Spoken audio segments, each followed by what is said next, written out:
So just like many of you, when I first relocated to the UK, I honestly thought buying a house as an immigrant was impossible. I thought you had to wait till you get your permanent residency or you get your British citizenship before you're able to buy a house. However, I was wrong, yes? So my husband and I just recently bought this newly built 3-bedroom house in Belfast, and we are still immigrants. We don't have permanent residency in the UK, and we have been able to buy this. So it is very, very much possible, okay? So we got the keys just a couple of days ago, and I knew that definitely people would want to know the process. So even when we were going through the process, I made sure that I would document every single thing that happened so that when I'm done, I'll be able to share with my YouTube community. So today I'm here to give you the step-by-step guide on how to buy a house if you are an immigrant. There are a few things that differ when you are not a permanent resident in the UK or when you're not a citizen in the UK. So I would, make sure I highlight all those things so that you are aware. Before I even start, let me say that it is very, very, very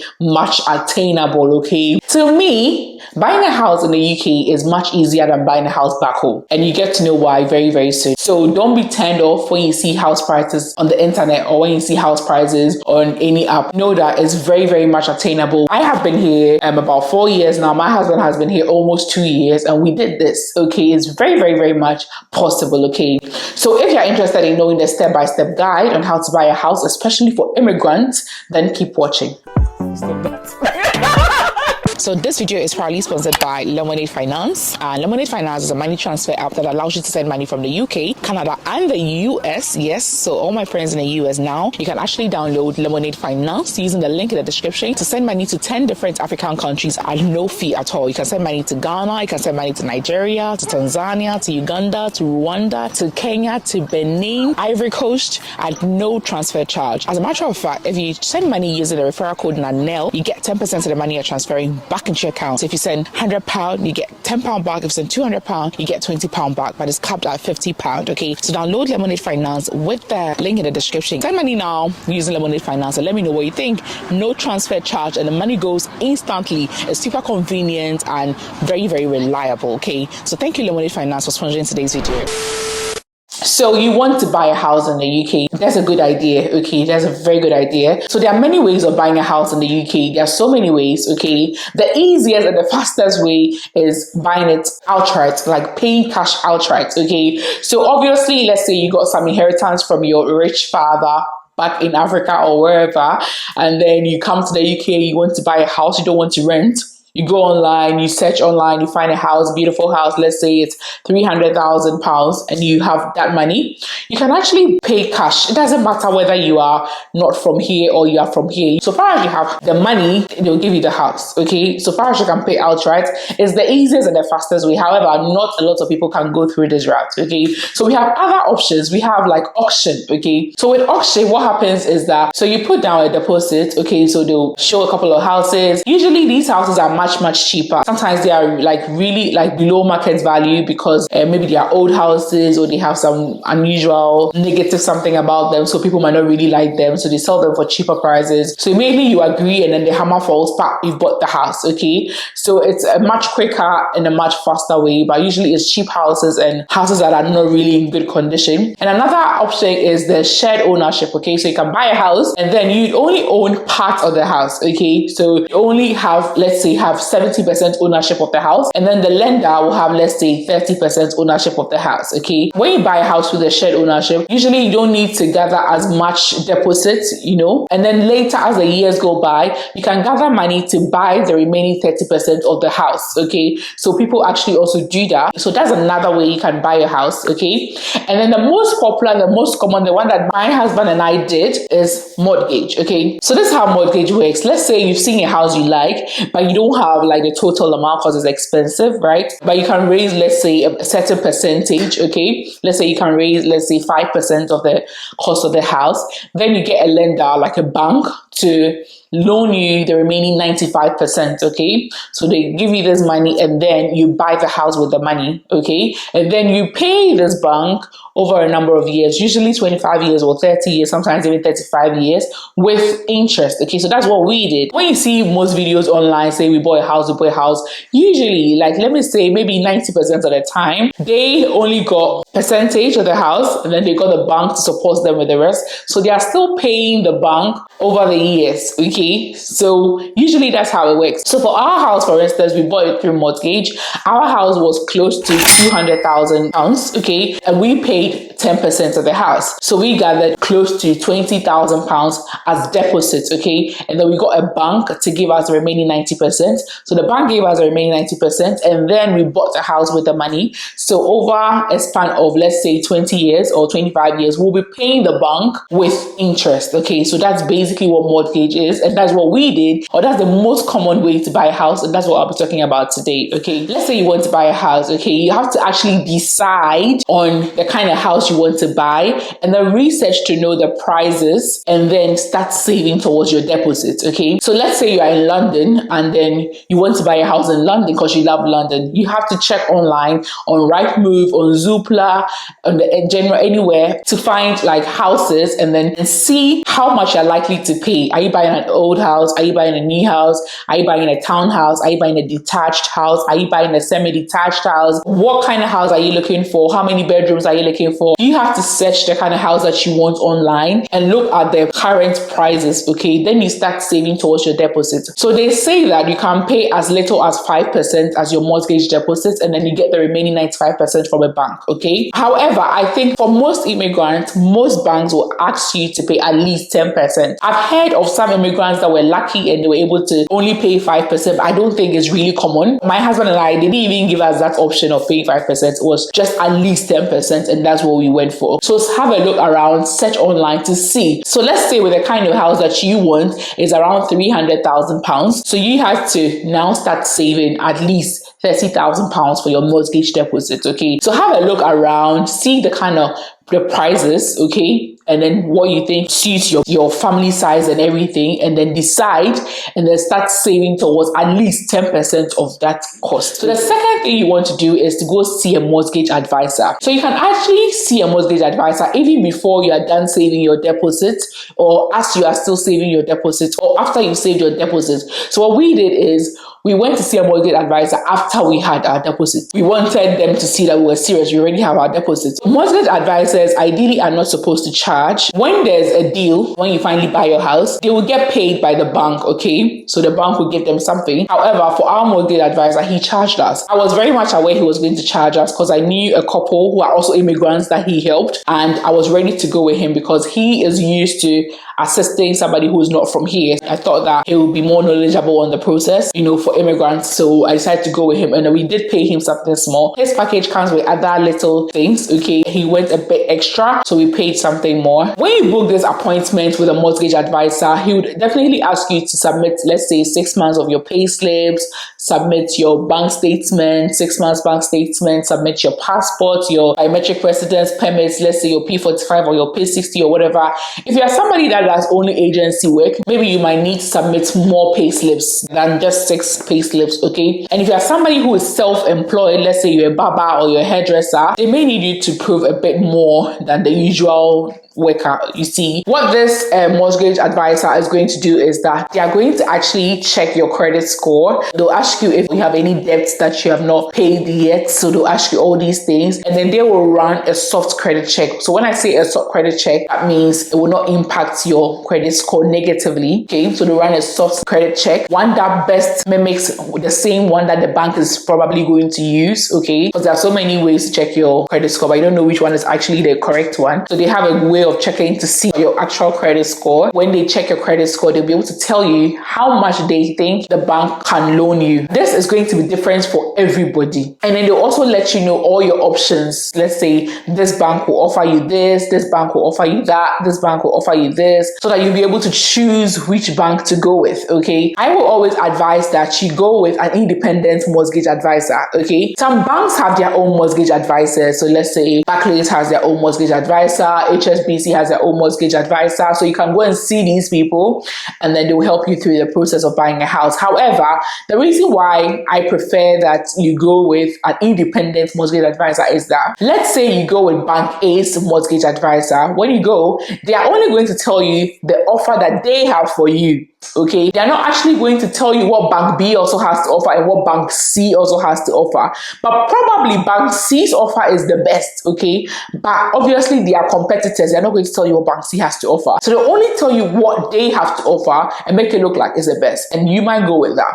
But maybe bank C actually has a low interest rate or whatever. So you are better off going with bank C. So it's best that you go with an independent mortgage advisor, okay? So this person is not going to be biased. They're going to lay out all your options for you, what this bank has to offer, what that bank has to offer. There were some banks that were asking us to pay 15% because we are not permanent residents in the UK. So there were some banks that were asking for way too much that we did not have. So we ended up going with Barclays. When we checked, Barclays was the one that had the best offer. And you don't have to be saving with that particular bank, okay? However, for us, we were already saving with Barclays. So another thing that you'd like to discuss with your mortgage advisor is whether you are doing a joint mortgage, okay? So like a joint mortgage is when, let's say, you and your partner come together to buy a house and then you have shared ownership, okay? It doesn't necessarily have to be your partner. It can be you and a relative as well. You can have shared ownership. So the good thing about this is that you both are going to raise the deposits, right? So it's going to be much easier. So let's say us, right? We're buying a house that's close to £200,000 and then we said we're paying 10%. So that means we have to bring 20,000, right? So two people, one person raises 10,000, the other person raises 10,000. That will be much easier to raise for two people than for one person. Another good thing is when you're doing a joint mortgage, right? That means the bank is going to consider the incomes of both of you to see if you can pay for the house, okay? So usually what they say is that the amounts the bank gives you is usually 4.5 times your annual income. So let's say you're a nurse and then you make a year £30,000, okay? So 30,000 times 4.5 is 135,000, okay? So this is likely how much the bank can loan you. So if, let's say, you are buying a house that is, let's say, £500,000 and then you only have 10%, which is £50,000, and the bank says they can only loan you this based on how much you earn, that means you can't afford such a house, okay? So you'd have to look for something a bit cheaper. These are some of the things that the mortgage advisor would explain to you and help you know how much a bank is likely to loan you so that you can know the kind of houses that you should be looking at based on the price, okay? And like I said, this is going to differ from everybody because I know somebody that earns more than we do, right? Myself and my husband that earns more than we do. However, when this person went to get check done, the bank was only willing to loan this person, let's say, £60,000 because this person has a large family size. The bank looks at not only your income, they look at your credit score, they look at your spending habits, okay? So please get your finances in check, okay? They want to see that you are somebody that can pay, you have good financial habits, you have your finances in order, and then you can pay them. They want to see this before they give you this, okay? So it would differ from various people. However, like I said, if you have a joint mortgage, let's say your partner is also bringing home £30,000 at the end of the year. So that means the two of you are bringing home £60,000 at the end of the year. So now it's going to be £60,000 times 4.5, and that is 270,000. That means a bank may, based on your other things like your credit score and other things, may be able to loan you as much as 270,000. So you can start looking for houses around that price range. You understand? So having a joint mortgage really helps, okay? And it helps you get a better mortgage offer or a higher mortgage offer. So after you've gone to see a mortgage advisor who has explained all these things to you, and the third stage is you start viewing, okay? So you start looking for houses. Do not rush this stage. Take your time and look around. See, the properties that we saw, we had rushed to buy any of the properties that we saw earlier. That's how we are seeing this. Maybe we would have gotten depressed because we saw houses that were much smaller than this one, but more expensive, and we thought they were good. Then I'm like, no way, let's hold on and see. There were some houses too that were good, but the location was bad. I remember there was this house that when we were going for the viewing, we got lost 3 times. So that means the journey became 3 times longer. And guess what was in the front of the house? A cemetery. Yes, an African woman. You want me to go and live opposite a cemetery? Will my life be the same ever again? Opposite a cemetery. We saw so many houses both online and in person. So when we finally saw this one, we knew this was it. Okay, we knew this was it, because to us it was much bigger. The location was so good, and then the price was way cheaper compared to some of the other ones that we had seen. Because I remember we saw some houses that was 3 bedrooms but only 1 bathroom, yet the price was the same as this one. Okay, so take your time and go through as much as you can. Do not rush the stage until you finally see what you like. What some people also do is that they register with estate agents. So let's say you check online for estate agents near you, and then you just register with them. You tell them that, oh, you're looking to buy a house, you want a 3-bedroom house, you want 2 bathrooms, you want a big garden, blah blah blah. So they'll put your name down, they'll put all these details down. When a house comes up that meets this description, they'll call you to come for viewing. So you can do that as well. However, we didn't do that. Yeah, but you can do that as well. So let's say you've done the viewings and then you finally seen a house that you like. Okay, now what you're going to do is you're going to make an offer. So once you see the house that you like, definitely there's going to be like a price, an asking price. That's what they call it, an asking price. So let's say the asking price is £200,000. Okay, so you make an offer. You can call them and say, well, I've seen the house, I like it, and I would like to make an offer, and my offer is 190,000. Okay, so sometimes people can go 10,000 below, 15,000 below, or 5,000 below, and then they will see if the estate agent will accept that offer. For us, we didn't even try, because we knew that this place was hot cake. If we mess up, we'll lose the place. It was too good a deal to request for a discount, so we just went ahead. We saw it and then we told them we like it. We like it at the price they are selling it. If it's something that you think should be a bit cheaper, you can make an offer, maybe 5,000 below the asking price, 10,000 or 15,000 below, and maybe you can be lucky. People are actually lucky. Okay, yeah. At this point as well, if you're buying like an old house, you'd like to do a survey. Okay, you can actually pay somebody like an independent surveyor to go around the house to check if the house is actually worth how much is being sold for. Yeah, but usually if it's a new house, you don't need to do all those things. Okay, sometimes they will finish with the survey and they'll come and tell you that no, there are cracks on the wall, or this house is not in good shape, so you should pay something lower, or it's not worth the price that's being sold for, so you should pay something lower. So yeah, you get that done as well. So we made an offer, the same amount that they were asking. So once you make an offer, then you inform your mortgage advisor. When you see the house and you make an offer, the estate agent, they would like to know how serious you are. So they'll ask for an agreement in principle. Okay, so what an agreement in principle is it's just a document from the lender or the bank that will be loaning you the money, stating that this is the amount of money that we are likely to lend to this person. So yeah,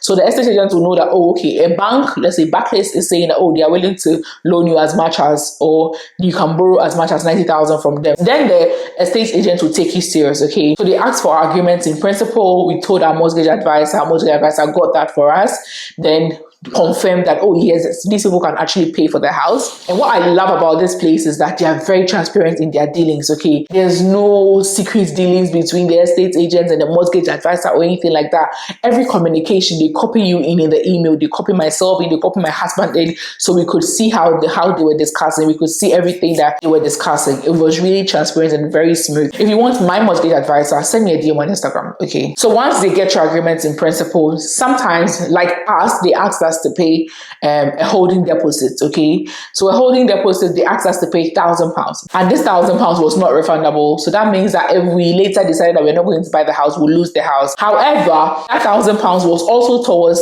the total cost of our house. So that means when it gets to the time that we are paying for the house, they'll deduct the £1,000 from what we were supposed to pay. You understand? So we paid the £1,000 holding deposit. That means now they also can't give the house to anybody. So it was after we paid the holding deposit, then they asked us to come and choose the kind of tiles we like, the color of the cabinet, and everything that we like. The estate agent will also ask for a few documents, and they'll also ask you to sign a few documents, obviously your passport, your ID, or what.